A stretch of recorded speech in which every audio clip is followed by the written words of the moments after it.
Hey everyone, welcome back to Capitalism Democracy.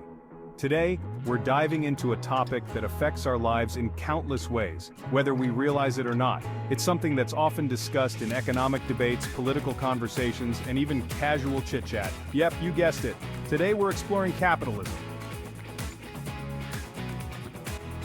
What is capitalism, how does it work, and why does it matter? So, let's start with the basics. Capitalism is an economic system where private individuals or businesses own and control the means of production. This means that factories, machinery, and other tools used to produce goods are owned by private people or companies rather than the government. In a capitalist system, these owners are known as capitalists. Now here's the key part. The workers who operate these means of production don't own them. They receive wages for their labor, but don't have a stake in the actual production equipment or the profits generated from it. Instead, they work on behalf of the owners of capital. Capitalism operates on the principle of supply and demand. This means that the production of goods and services is determined by what consumers want and are willing to pay for, rather than being centrally planned or dictated by a government. I'm going to say that again, goods and services are determined by what consumers want and are willing to pay for. This system is often referred to as a market economy, compared to socialist or communist systems where planned or command economies exist, which means prices and production levels are set through central planning.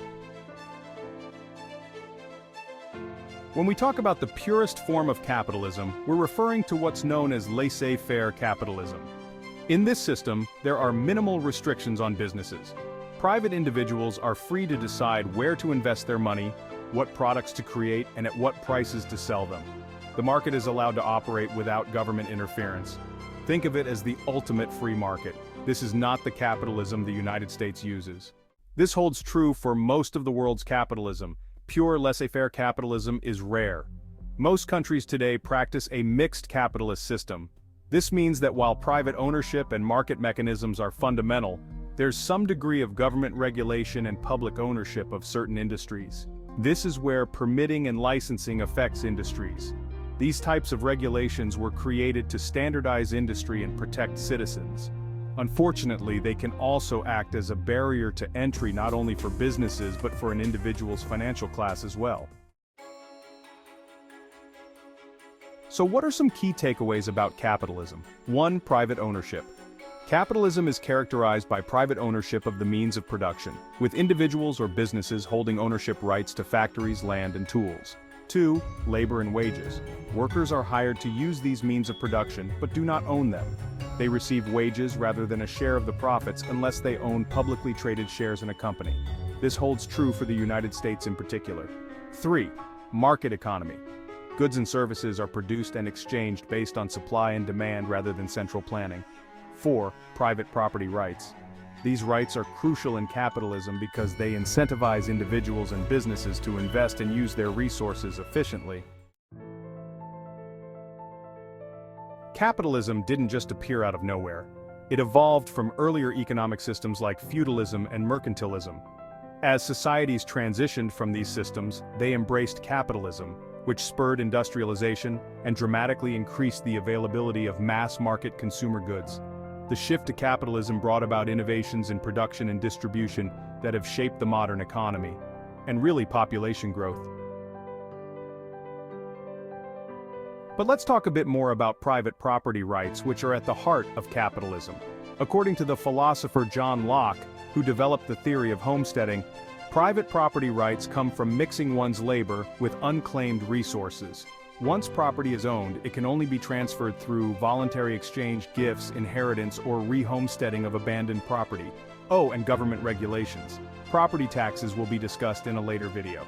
For now, know that private property rights are essential because they encourage people to maximize the value of their resources.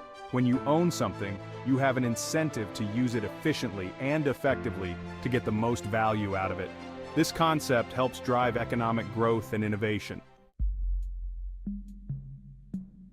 But there are challenges too. One significant issue in a capitalist system is the tragedy of the commons.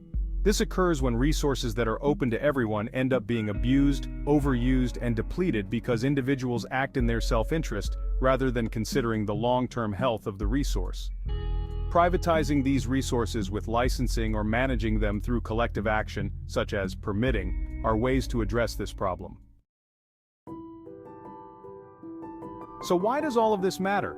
Understanding capitalism helps us make sense of how economies work, why certain policies are proposed, and how our everyday lives are impacted. It also means that every financial decision we make is like casting a vote in our economy. As consumers, when we make a purchase, we are telling our companies that is the product I want. Try to remember that next time you shop. Our choices of yes and no shape the market. Whether it's the price of goods, the job market, or the opportunities available to us, capitalism plays a significant role in shaping our world. In conclusion, capitalism is a dynamic and complex economic system characterized by private ownership of the means of production and a market-based approach to economic decision-making.